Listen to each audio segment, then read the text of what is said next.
Hello বন্ধুরা, travel with বিধুশ্রী চ্যানেলে আপনাদের স্বাগত। আজ আমি এবং আমার পরিবার একটা নতুন জায়গা ঘুরতে যাবার অভিজ্ঞতা নিয়ে এসেছি, যেখানে থাকছে খুঁটিনাটি সমস্ত ইনফরমেশান।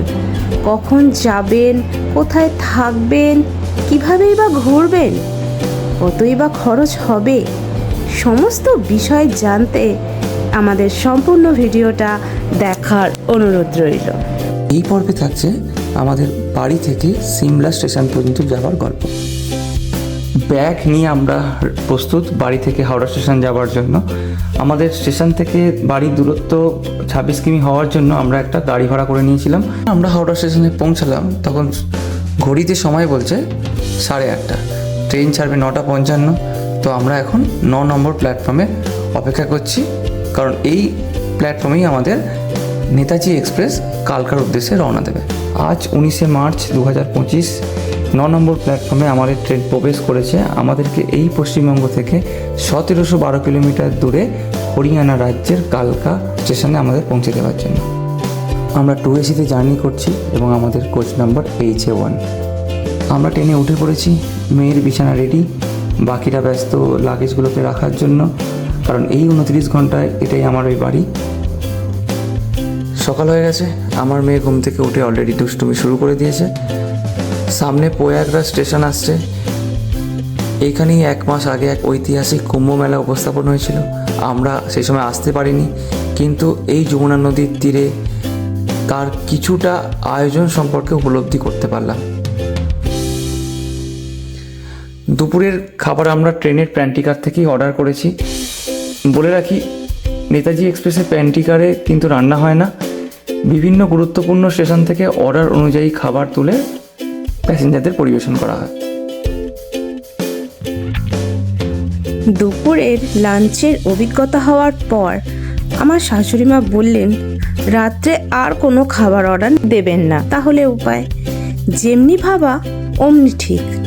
সাথে তো মুড়ি আছেই, সো মুড়ির চাট। দেখুন, আমার ননদ পেঁয়াজ কাটায় ব্যস্ত। আমাদের মুড়ির চাট কিন্তু ভীষণ জমে গিয়েছিল। নেতাজি এক্সপ্রেস থেকে যখন আমরা নামলাম, তখন আমাদের বেশ ঠান্ডা ঠান্ডা লাগছিল। আমরা একটু কফি খেলাম, তারপর শিবালিক ডিলাক্সে উঠলাম। যেহেতু এটা লিঙ্ক ট্রেন, তাই নেতাজি এক্সপ্রেস কালকা পৌঁছানোর কিছুক্ষণের মধ্যেই ছেড়ে দিল।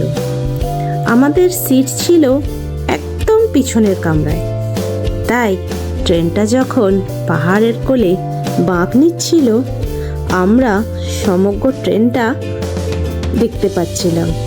এটা ছিল আমাদের কাছে একটা এক্সট্রা পাওয়া। দিনের আলো ফোটার সাথে সাথে পাহাড়ের অপরূপ সৌন্দর্য আমাদের ক্যামেরায় ধরা পড়ল। যখন উপর থেকে নিচের দিকে তাকাচ্ছিলাম, তখন দেখতে ভীষণ সুন্দর লাগছিল। এবার বলি, সিমলা কখন আসবেন? বর্ষাকালটা বাদ দিয়ে আপনি যে কোনো সময় সিমলা আসতে পারেন। তবে যদি আপেল সিজনে আসতে চান, তাহলে কিন্তু সেপ্টেম্বর অক্টোবর মাসে আপনাকে আসতে হবে। আর যদি বরফ দেখতে চান, তাহলে কিন্তু ডিসেম্বরের মাঝামাঝি থেকে ফেব্রুয়ারি মাস পর্যন্ত আপনারা আসতে পারেন। আমরা এসেছি মার্চ মাসের মিডলে।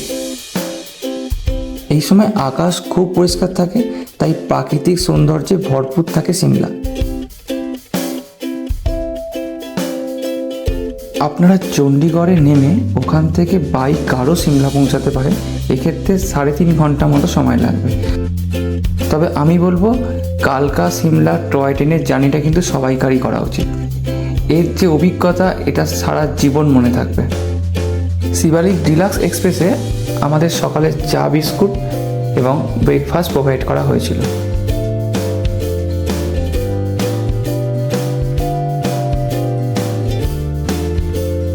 কালকা থেকে সিমলা যাওয়ার বেশ কয়েকটি ট্রেন অ্যাভেলেবেল আছে।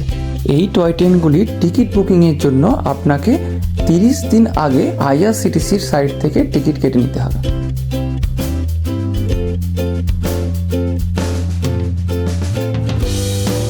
মেয়ের বায়না একা একা সিটে বসবে। সেও কিন্তু খুব ভালোই প্রাকৃতিক সৌন্দর্য উপভোগ করছিল। আমাদের সকলেরই চোখ ছিল জানলার বাইরে। প্রাকৃতিক সৌন্দর্য যেন আমাদের সকলেরই নজর কেড়ে নিয়েছিল। এটা হচ্ছে ঐতিহাসিক বড়ক স্টেশন। এই স্টেশনে ট্রেন কিছুটা সময় দাঁড়াবে, আপনারা নিচে নেমে কিছু ছবি তুলতে পারবেন। এছাড়াও এখানে অনেক রকমের ব্রেকফাস্টের আইটেমস আছে, সেগুলো আপনারা ট্রাই করতে পারেন। আমাদের এই জার্নিটি কালকা থেকে শুরু করে সিমলা, কুল্লু, মণিকরণ, মানালি সমস্ত ঘুরে আবার কালকা বা চণ্ডীগড় স্টেশন পর্যন্ত যদি ধরা হয়, তাহলে এই জার্নিটি আমাদের 5 nights 6 days সম্পূর্ণ হবে। মার্চ হোক বা এপ্রিল হোক, যে এই সময়টাতে সিমলা মানালি যদি আপনারা ঘুরতে আসেন, তাহলে কিন্তু কিছু শীতের পোশাক অবশ্যই আনবেন। আমরা এই সিমলা, কুল্লু, মানালি এই ট্যুরটি করার জন্য আমরা ট্যুর পিকার্সের থেকে কাস্টমাইজ প্যাকেজ নিয়েছিলাম। আমরা পৌঁছে গেলাম সিমলা স্টেশন। স্টেশন থেকে বাইরের অপরিহার্য সুন্দর প্রকৃতি আমাদের ওয়েলকাম করলো।